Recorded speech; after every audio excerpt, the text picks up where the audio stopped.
Leitura comentada do livro Um Curso em Milagres, comigo, Luciana. Capítulo 5, Cura e Integridade. Seção 5. O uso da culpa pelo ego. Talvez alguns de nossos conceitos venham a ser mais claros e mais significativos em termos pessoais se o uso da culpa pelo ego for esclarecido. O ego tem um propósito, assim como o Espírito Santo também tem. O propósito do ego é o medo, porque só quem tem medo pode ser egotista. Egotista porque aí só quem tem medo está agindo a partir do seu ego. A lógica do ego é tão impecável quanto a do Espírito Santo, porque a sua mente tem ao seu dispor os meios para ficar do lado do céu ou da terra, conforme eleger. No entanto, mais uma vez, lembre-se de que ambos estão em você. No céu não há culpa, porque o reino é atingido através da expiação, que te libera para criar. A palavra criar é apropriada aqui porque, uma vez que o que tem feito seja desfeito pelo Espírito Santo, o resíduo abençoado é restaurado e continua, portanto, na criação. O que é verdadeiramente abençoado é incapaz de dar origem à culpa e não pode deixar de dar origem à alegria. Isso o torna invulnerável para o ego, porque a sua paz é inexpugnável. É invulnerável à ruptura porque você é íntegro, quando a gente age a partir do espírito, né? A culpa sempre produz uma ruptura. Qualquer coisa que engendre medo divide, porque obedece à lei da divisão, que é também a lei da separação, que é própria do ego, porque ele vê tudo e todos como separados, e com isso perpetua esse mundo de ilusões. Se o ego é o símbolo da separação, é também o símbolo da culpa. A culpa é mais do que apenas algo que não é de Deus, é o símbolo do ataque a Deus. Esse conceito é totalmente sem significado, exceto para o ego, mas não subestime o poder da crença do ego. É dessa crença que realmente brota toda a culpa.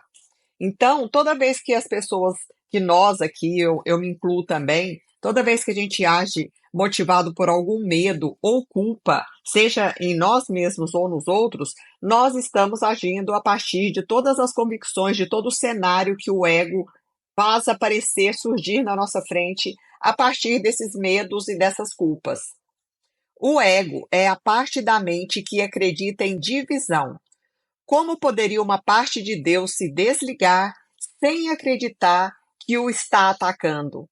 O que ele está colocando aqui é como pode uma parte de Deus, que somos nós aqui no caso, né, se desligar dele sem acreditar que o está atacando. Então a gente acha que não está atacando a Deus quando a gente se vê como separado e age aqui separadamente, brigando uns com os outros e também usurpando a nossa própria integridade. Falamos anteriormente do problema da autoridade, que está baseado no conceito de usurpação do poder de Deus. O ego acredita que é isso o que fez, porque acredita que ele é o que você é. Se você se identifica com o ego, tem que te perceber como se fosse culpado. Sempre que responde ao seu ego, vai experimentar culpa e temer a punição. O ego é bem literalmente um pensamento amedrontador.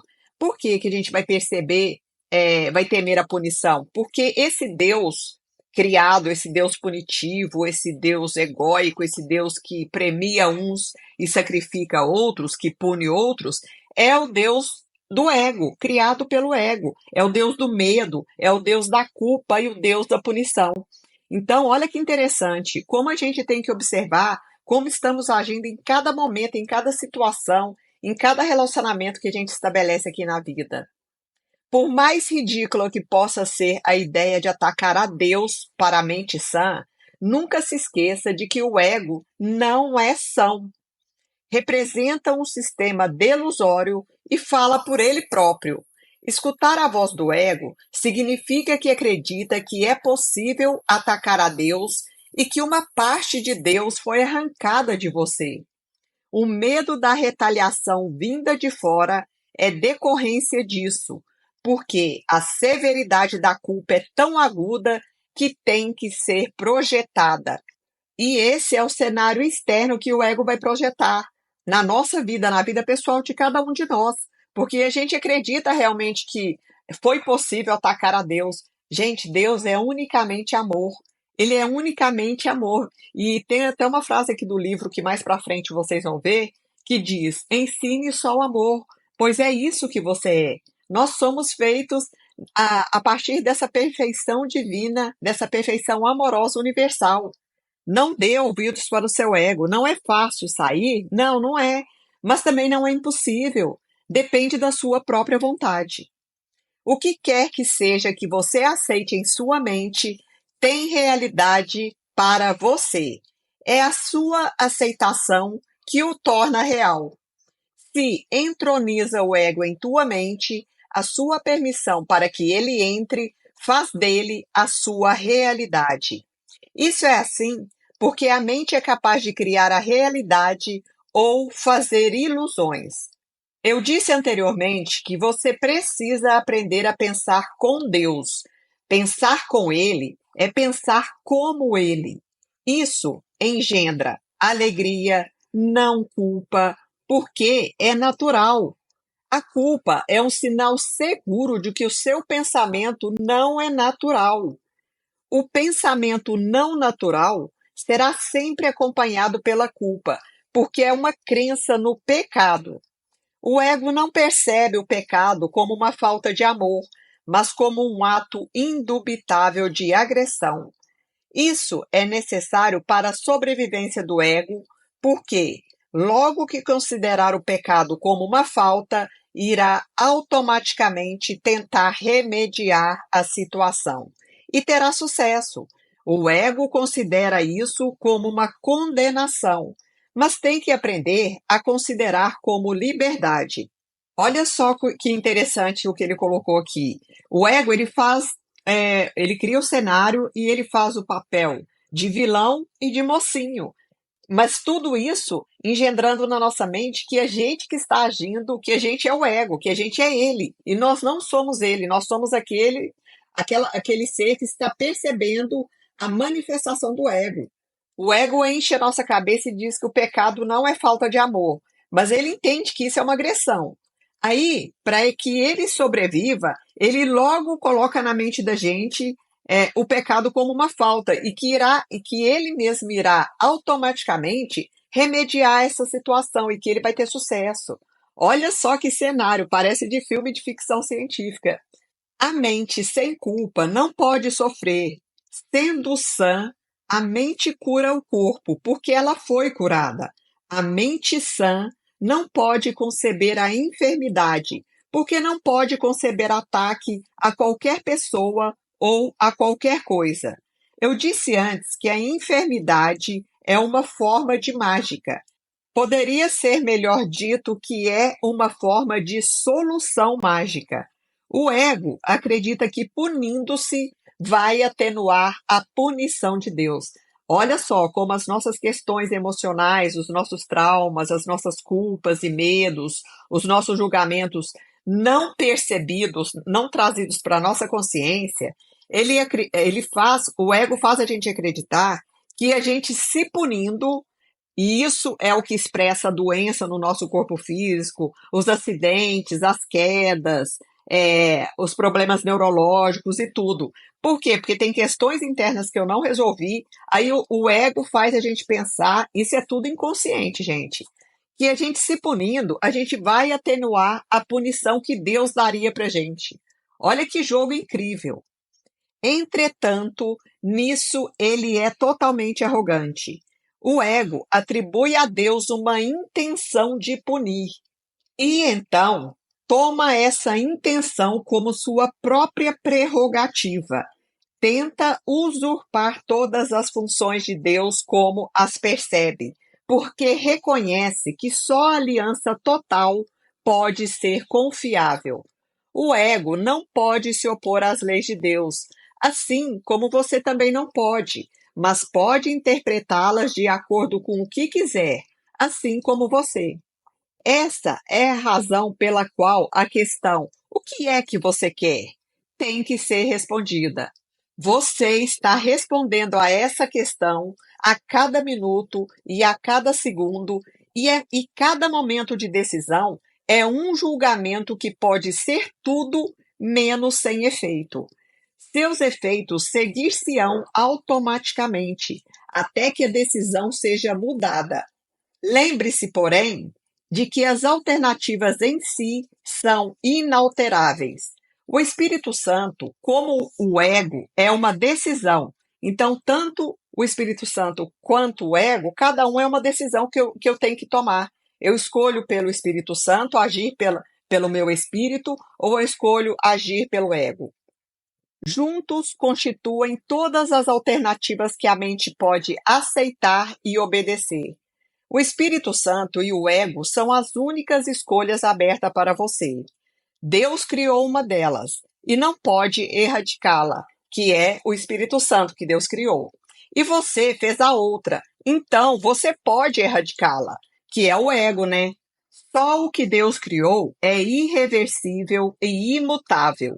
O que você fez sempre pode ser mudado, porque quando não pensa como Deus, não está realmente pensando em absoluto. Ideias delusórias não são pensamentos reais, muito embora possa acreditar nelas. Mas você está errado. A função do pensamento vem de Deus e está em Deus. Como parte do seu pensamento, não pode pensar a parte dele. Como parte do seu pensamento aqui, do pensamento de Deus, somos nós aqui, né? Nós não podemos pensar a parte dele, porque nós somos partes do pensamento de Deus. O pensamento irracional é pensamento desordenado.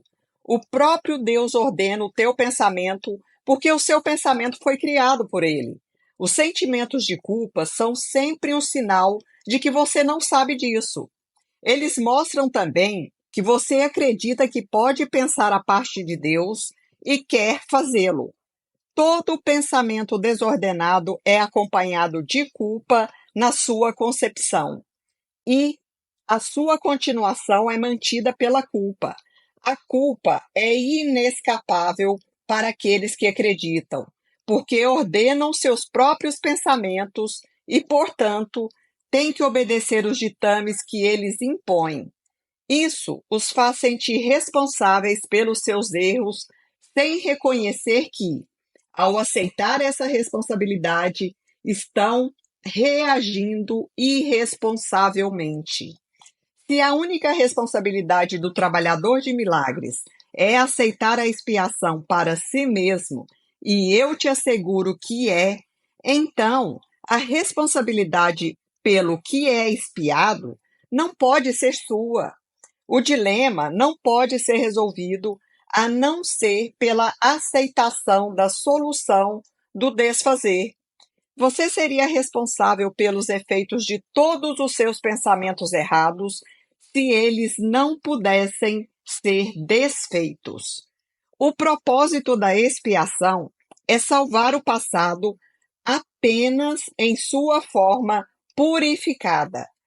Se aceita o remédio para o pensamento desordenado, remédio cuja eficácia está além da dúvida, como podem os seus sintomas permanecer?